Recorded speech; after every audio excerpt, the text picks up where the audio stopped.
नमस्कार, मैं हूं आपके साथ मयंक। देखिए, आज 8 तारीख है और वाकई ऐतिहासिक तारीख है, ऐतिहासिक दिन है। मैं ईरान की शानदार जीत और डोनाल्ड ट्रंप और नेतन्याहू की करारी और ऐतिहासिक हार पर चर्चा करूं। लेकिन उसके पहले मैं इस वीडियो की शुरुआत में आपको एक ऐसा अनुभव बताना चाहता हूं जो मैं हमेशा जीवन भर मुझे याद रहेगा।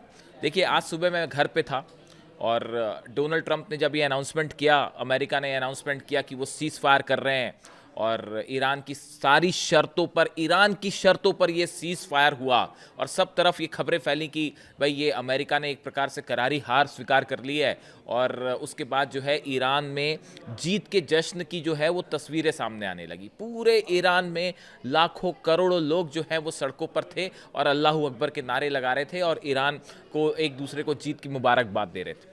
लेकिन इसी बीच देखिए, एक घटना ऐसी हुई कि मेरे घर पे मेरे फ्लैट की डोरबेल बजती है, घंटी बजी फ्लैट की। मैंने जैसे ही दरवाज़ा खोला तो सामने एक 10 साल की बच्ची खड़ी हुई थी।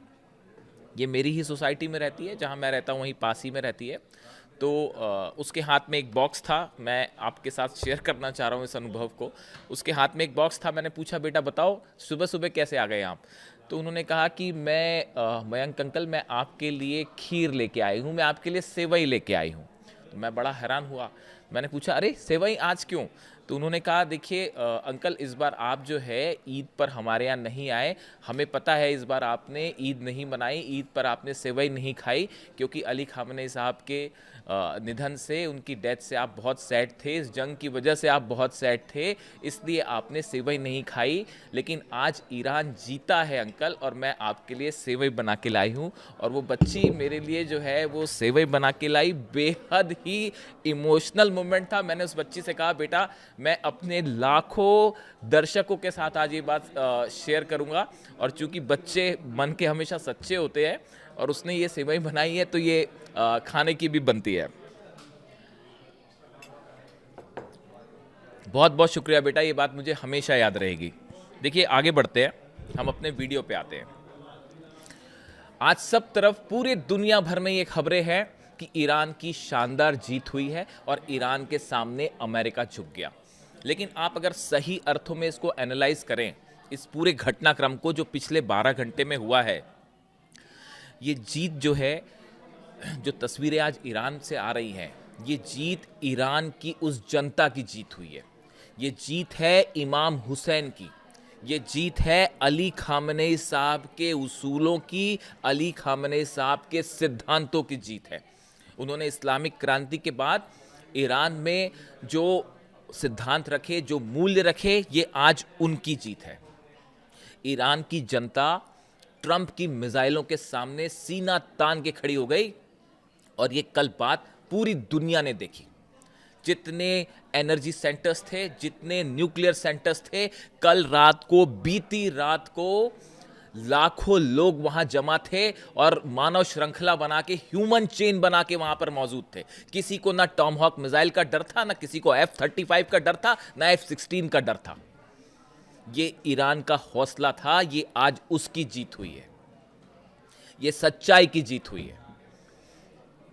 आज एक बार फिर पूरी दुनिया ने देखा कि अगर दुनिया के सबसे ताकतवर मुल्क होने का दावा करने वाला जो राष्ट्रपति है या कंट्री है, उसको कैसे झुकाया जाता है, इसका परफेक्ट एग्जाम्पल पेश किया है ईरान ने। ईरान ने पूरी दुनिया को वो फॉर्मूला बताया है कि कैसे आप दादागिरी का जवाब दे सकते हैं।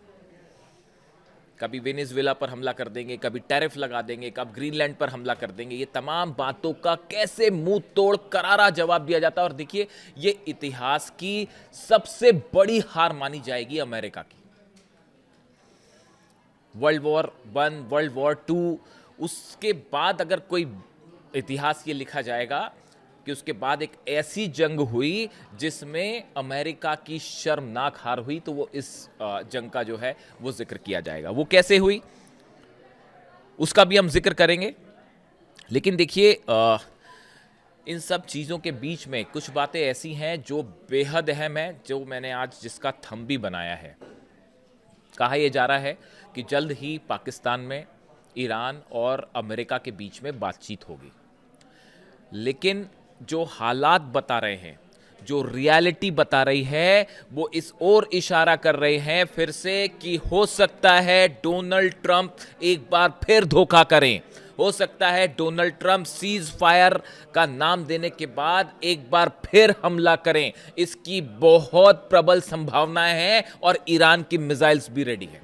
इस बात को ईरान भी अच्छी तरह समझ रहा है। अब मैं ये बातें क्यों कह रहा हूं, ये आपको ध्यान से समझना पड़ेगा कि आखिर ऐसा क्यों है, इसकी आशंका क्यों जताई जा रही है कि ये सीज फायर कुछ ही दिनों का सीज फायर और खत्म हो जाएगा। देखिए, पहली बात तो ये समझिए कि जो सीज फायर करना पड़ा अमेरिका को, बेहद मजबूरी में करना पड़ा है। अमेरिका के सारे बेस तबाह हैं, मिडिल ईस्ट के बेस जल रहे हैं। जो मेरी जानकारी है, बाद में आपके पास आएगी, जो भी सोर्सेस से, मेरे अपने सोर्स हैं जो मैं एनालाइज करता हूं, अमेरिका के 25 प्लेन तबाह हुए हैं। चाहे वो एयर मोड में रहे हों, चाहे वो अलग अलग एयरपोर्ट्स पर खड़े थे, अलग अलग बेसिस पर खड़े थे। 25 प्लेन ऐसे हैं जो तबाह हुए हैं अमेरिका के। अगर आप हार उनकी गिरना शुरू करें, पूरा डिफेंस सिस्टम तबाह हो गया, थाट तबाह हो गया, पेट्रियट तबाह हो गया। आप देखें, मिडिल ईस्ट से हालात ये है, मिडिल ईस्ट से अमेरिका का प्रभाव अब लंबे वक्त तक हट चुका है। उनके साथी देख चुके हैं कि ये हमें नहीं बचा पाए, चाहे सऊदी हो, चाहे यूएई हो, चाहे बहरीन हो, चाहे इराक हो, चाहे जॉर्डन हो। सबके सामने ये बात आज साबित हो गई है कि जब ईरान मिसाइल से हमला करता है तो ना डोनाल्ड ट्रंप बचा सकते, ना अमेरिका बचा सकता है। तो ये जो एक हुआ था कि अमेरिका बचा लेगा, वो हमेशा के लिए खत्म हो गया है। अब मिडिल ईस्ट का किंग है ईरान और पूरा पूरा वर्ल्ड ऑर्डर अब चेंज हो चुका है। इस बात को याद रखिएगा। मैंने पहले भी कहा था आपको कि वर्ल्ड ऑर्डर जो है वो पूरा चेंज हो जाएगा और अब यही होगा। अब मिडिल ईस्ट का किंग होगा ईरान। लेकिन देखिए, ये बात क्यों कही जा रही है कि ये धोखा हो सकता है, उसकी सबसे बड़ी वजह है, 5 मुद्दे मैं आपको गिराता हूं।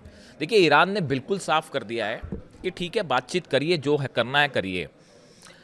यूरेनियम जो है 450 किलो एनरिच्ड यूरेनियम, वो ईरान किसी सूरत में नहीं देगा। ये बात साफ है और अब तो इस जंग के बाद और क्लियर है। यानी ईरान के पास यूरेनियम रहेगा। अमेरिका की करारी हार, क्या अमेरिका इस बात के लिए तैयार हो जाएगा? दूसरी बात, ईरान ने साफ कर दिया है, हम अपना सिविल जो न्यूक्लियर प्रोग्राम है, हम वो तो नहीं रोकने वाले, चाहे जो हो जाए। क्या अमेरिका इस बात को तैयार हो जाएगा? मिसाइल प्रोग्राम किसी सूरत में नहीं रोकेगा। ये ईरान नहीं, अली खामेनी साहब ने शुरू से निर्देश दे रखे थे कि मिसाइल्स की वजह से ही, आज देखिए, ईरान की मिसाइल्स की वजह से भी अमेरिका और इजराइल जो है वो दोनों चारों खाने चित हैं और इसमें सबसे अहम भूमिका है मिसाइल की। और ईरान किसी सूरत में अपना मिसाइल प्रोग्राम नहीं रोकेगा। जितने सहयोगी हैं, चाहे हिजबुल्लाह हो, चाहे हुती हो, चाहे हमास हो, इनको लेकर किसी तरह का कोई समझौता नहीं होगा। ईरान ने कहा है जितना नुकसान हुआ उसकी भरपाई करिए। चलिए, वो भरपाई तो हो जाएगी, वो अमेरिका क्या करेगा, जो अरब देश है इन्हीं से वसूल करके ईरान को दे देगा, वो उतना बड़ा मुद्दा नहीं। लेकिन हॉर्मूज का क्या होगा? क्या हॉर्मूज पर अब हमेशा ईरान का कंट्रोल रहेगा? पहले तो ईरान ने खोल रखा था, लेकिन अब हालात यह है कि अब ईरान के कब्जे में है। इससे बड़ा फेलियर और अमेरिका का किसी राष्ट्रपति का और नहीं हो सकता, डोनाल्ड ट्रंप का नहीं हो सकता। इसीलिए अमेरिका में अब डोनाल्ड ट्रंप के इस्तीफे की मांग उठने लग गई है। यानी अभी तो कहानी शुरू हुई है, ये जो सीज फायर से कहानी शुरू हुई है। अब आप आगे आगे देखिए इसका अमेरिका में क्या इसके साइड इफेक्ट्स होते हैं। और ये इस तरह की चर्चाएं शुरू हो गई हैं कि डोनाल्ड ट्रंप की हार तय है। और बड़े सारे ऐसे सांसद हैं जो डोनाल्ड ट्रंप की पार्टी के हैं, वो ये खुद कह रहे हैं कि आपने जो है इतनी, अमेरिका का पूरी दुनिया में प्रभाव घट गया। ईरान ने सीधी सीधी मात दे दी अमेरिका को। क्या चीन से लड़ोगे और क्या रूस से लड़ोगे? तो ये तमाम बातें, अब ये सब जो मुद्दे हैं, क्या इन मुद्दों पर सहमति हो पाएगी? ये मुद्दे तो 6 दौर की जब बातचीत थी उसमें भी थे। जो 6 दौर की बातचीत चल रही थी, उसके बाद जब हमला किया अमेरिका ने, उस समय भी ये हालात थे और उस समय भी ये हालात है। बल्कि अब तो ईरान और एडमेंट है, अब तो ईरान और विश्वास नहीं करेगा, विश्वास का कोई सवाल ही नहीं उठता। तो क्या आपको लगता है कि यहां पे डील हो जाएगी? पहली बात। दूसरी बात, नेतन्याहू तो ना घर के रहे ना घाट के, ना घर के रहे ना घाट के रहे। हकीकत है ये, इजराइल की वो हालत है, ईरान नप। और इसी वजह से बताया जा रहा है कि नेतन्याहू जो है वो ट्रंप से नाराज है। ये इसीलिए ये बात भी कही जा रही है। कोई भी लक्ष्य पूरा क्या नहीं हुआ। आप देखिए, इजराइल में इतने बड़े बड़े धमाके हुए, इसराइल का पूरा तरह से डिफेंस सिस्टम तबाह हो चुका है। ईरान की मिसाइल्स उसके पास है, ईरान का न्यूक्लियर प्रोग्राम भी इंटैक्ट है, ईरान का यूरेनियम भी इंटैक्ट है। तो और ना सत्ता परिवर्तन हुआ, अली खामेनी साहब की शहादत हुई, आज उनके बेटे सुप्रीम लीडर हैं। और अगर कोई इस तरह के आगे भी हमले हुए, चाहे कितनी अधिकारों पर हमले हुए, सब रिप्लेस कर लिए गए। यानी हर टारगेट जो अमेरिका का, इसराइल का था, वो पूरी तरह से फेल साबित हुआ है। इससे बड़ा फेल ऑपरेशन कम से कम मैंने तो नहीं देखा। कोई इसे कैसे एनालाइज करेगा मुझे नहीं पता। जब जंग शुरू हुई थी तो मुझे कहा जा रहा था कि ये आप क्या कह रहे हो कि ईरान जीतेगा, क्या नहीं जीतेगा। आज मेरे पास लाइन लगी हुई है मेरे वीडियोस में कमेंट की कि मयंक जी आपने एक एक बात सही कही, एक एक बात जो है आपने कही थी वो सही हुई। हमने कहा था इनके ड्रोन्स, ईरान के ड्रोन्स तबाही मचा देंगे। आज अरब से पूछो जाके कि ड्रोन्स क्या होते हैं और कितने खतरनाक होते हैं। और मिसाइल्स आप इसराइल से पूछे जाके, जब खुर्रम शहर 4 बरसती है, फतह बरसती है, सेजिल बरसती है और इमाद और कदर जैसी मिसाइल बरसती है, तो उसके बाद क्या होता है इसराइल से पूछिए। मुझसे पूछने की क्या जरूरत है। दुनिया की सबसे बड़ी शक्ति आज झुकी हुई है। वो ईरान, भारत में जो ईरान की एम्बेसी है उनकी तरफ से एक तस्वीर जारी की गई है, उसमें डोनाल्ड ट्रंप झुके पड़े हैं ईरान के एक वॉरियर के सामने। ये तस्वीर बिल्कुल सटीक और हकीकत बयां कर रही है। पूरा घमंड चूर चूर हो चुका है। शक्ति का जो नशा था वो नशा उतार दिया ईरान ने। ये हकीकत है इसकी। अब आज की डेट में आप बताइए कि कौन सा ऐसा देश होगा जिसने ये जंग देखी। 40 दिन तक पूरे दुनिया के 200 देश ये जंग देख रहे थे और ये भी देख रहे थे कि कैसे जो है एयरक्राफ्ट कैरियर्स में आग लगती है, कैसे F-35 गिरते हैं, कैसे F-16 गिरते हैं। वो सब लोगों ने देखा। अब उसके बाद कौन डरेगा आपकी दादागिरी से, बताइए। कोई नहीं डरेगा। ईरान ने फॉर्मूला पकड़ा दिया है, कोई ज़रूरत नहीं डरने की। सीना, यही बात अली खामेनी साहब बोल रहे थे कि बोल के गए वो ये बात कि अमेरिका तब तक डराता है जब तक आप उससे डर रहे हो। जैसे ही आप आंखों में आंखें डाल के खड़े हो जाओगे वो भाग वहाँ से। और देखिए यही साबित हुआ। कल मैंने वीडियो बनाया था, देखिए रात को मैंने आपको बताया था जो खार्ग आइलैंड पर, ये मेरे ही शब्द थे, जो खार्ग आइलैंड पर कल हमले हुए उनका जो नेचर था हमलों का, या जो ईरान में हमले हुए उनका आप नेचर समझिए कि आपने टॉमहॉक मिसाइल से हमले किए। ज़्यादा फाइटर जेट अंदर नहीं गए क्योंकि उनको पता था कि वो सिस्टम गिरा देगा, और पता चला और 10 जेट गिर जाते कल। यही डर था कि हमले टॉमहॉक मिसाइल से हो रहे थे। मतलब बारी बार हमला कर दीजिए इनका। और हमले जिस तरह से हुए, ब्रिजेस पर हमले हुए, उसके बाद जेडी वेंस का बयान, नहीं जंग रुक सकती है। उसके बाद ये कहना जेडी वेंस का कि हमने तो जो है वो मिलिट्री ठिकानों पर हमले किए हैं, जो ब्रिज गिराए हैं वो तो इसराइल ने और नेतन्याहू ने गिराए। वो ये कहने लग गए। इन सब बयानों से और हमले के नेचर से ये बात साफ हो गई थी कि सुबह तक जो है वो डोनाल्ड ट्रंप सीज फायर कर लेंगे। इसीलिए मैंने कहा था कि हमले ऐसे हो रहे हैं कि वो हमला करके निकलने वाली बात है। देखिए असल में डोनाल्ड ट्रंप फंस गए थे। पूरे इंडस्ट्रियल एरिया अरब के जल रहे थे, बड़ी बड़ी मल्टीनेशनल्स पे हमले हो रहे थे, तेल के दाम जो है वो आसमान छू रहे हैं, हॉर्मूज बंद है, फाइटर जेट्स गिर रहे हैं। बुरी तरह से फंस चुके थे डोनाल्ड ट्रंप। उनको फौरन सीज फायर चाहिए था, इसलिए उन्होंने कहा भैया पहले सीज फायर करिए, इज्जत तो बचाइए। इसलिए ये सीज फायर किया गया। इसकी हकीकत ये है और कुछ नहीं। इसमें पाकिस्तान की भूमिका कितनी है, चाइना की भूमिका, न्यूयॉर्क टाइम्स दावा कर रहा है कि चाइना के कहने पर जो है वो, मैंने आपको पहले भी वीडियो बनाया था कि एक ऐसी कोशिश हो रही है कि पाकिस्तान के, हमने देखा था कि विदेश मंत्री जो है वो चीन गए थे, वहाँ पे उन्होंने वांग यी जो चाइना के विदेश मंत्री, उनसे बात की थी और इस तरह की बात कही गई थी कि भाई चाइना एक गारंटी दे ईरान को कि हाँ ठीक है हमले नहीं होंगे। तो हो सकता है इस तरह की कोई भूमिका हो। देखिए ऐसी जो टॉक्स होती है इसमें बड़ी सारी बातें आपको सुनने को मिलेंगी, लेकिन हकीकत क्या है वो थोड़ा समय पे आने पे पता चलेगी। अब ये टॉक्स हो रही हैं जो पाकिस्तान में 2 दिन बाद जो है ईरान के प्रतिनिधि आके बात करेंगे और अमेरिका की तरफ से जेडी वेंस भी शामिल होंगे। गौर करने वाली है, कुशनर और विटकॉफ के साथ जेडी वेंस भी शामिल होंगे इस बार बातचीत में, क्योंकि जेडी वेंस को लेकर ये कहा जाता है कि वो ये नहीं चाहते कि ईरान से ज़्यादा जंग हो। उनकी इस तरह की भूमिका है। लेकिन किसी की कोई भी भूमिका हो साहब, उससे क्या फर्क पड़ता है। जंग ईरान कह रहा है जंग करना है तो आइए हम तैयार बैठे हुए हैं। और ये सीज फायर है। ईरान की तरफ से क्या बयान आया है, ये सिर्फ सीज फायर है और धोखा करोगे तो इससे भी बड़ा हमला होगा। देखिए कल रात को असल में हुआ क्या, कल रात को हुआ ये कि डोनाल्ड ट्रंप अपनी मंडली के साथ बैठे थे व्हाइट हाउस में। उनको ये सूचना दी गई, संभवतः पाकिस्तान से फोन गया और ये बताया गया कि ईरान में लाखों लोग खड़े हुए हैं, जितने पावर स्टेशंस हैं, इलेक्ट्रिक स्टेशंस है, उसके आसपास लाखों ईरानी मौजूद हैं। न्यूक्लियर सेंटर्स के पास लाखों ईरानी मौजूद हैं। हमला करेंगे आपके एनर्जी सेंटर्स पे। और उसके बाद पूरी दुनिया देखती। इससे शर्मिंदगी वाली स्थिति अमेरिका के लिए और डोनाल्ड ट्रंप के लिए नहीं हो सकती थी।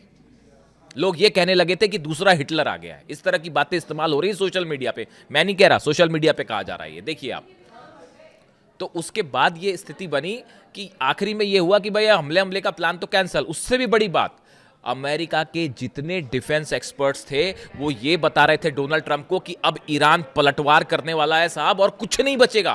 पूरे अरब का एक एक तेल का कुआं जलेगा, बुर्ज खलीफा गिरेगा, जितनी मल्टीनेशनल्स है वो जलेगी। और डिमोना के लिए 50 मिसाइल्स तैयार थी, डिमोना पर गिरने के लिए 50 मिसाइल्स, 50 खुर्रमशहर फतह मिसाइल्स तैयार थी इजराइल के न्यूक्लियर सेंटर पर हमले के लिए। अगर कल रात को फिर से अमेरिका ने हमला किया होता और ईरान ने अगर बदला लिया होता, नक्शे से कौन मिट जाता किसकी सभ्यता। और वो डायलॉग चल रहा था ना कि हम आपकी सभ्यता और खत्म कर देंगे और क्या सिविलाइजेशन खत्म कर देंगे, और किसकी खत्म हो जाती वो कल पता चल जाता। कैसी भाषा थी ये।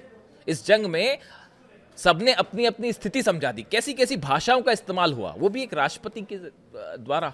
बेहद हैरान करने वाला है। सिविलाइजेशन खत्म कर देंगे। 5000 साल की सिविलाइजेशन को कैसे खत्म कर दोगे आप। देखिए, इस पूरे जंग में कई ऐसे लोग रहे ईरान की तरफ से जिन्होंने बड़ी अहम भूमिका निभाई है और एक ऐसा रोल अदा किया, इससे बेहतरीन कुछ नहीं हो सकता था। उसमें एक नाम ईरान के विदेश मंत्री अब्बास अराक्ची साहब का हमेशा के लिए दर्ज रहेगा। देखिए, इतने हमले हुए, सब कुछ हुआ, उसके बाद भी उनकी तरफ से, उनकी जुबान से एक भी ऐसा शब्द नहीं निकला जो कि मर्यादा से नीचे हो।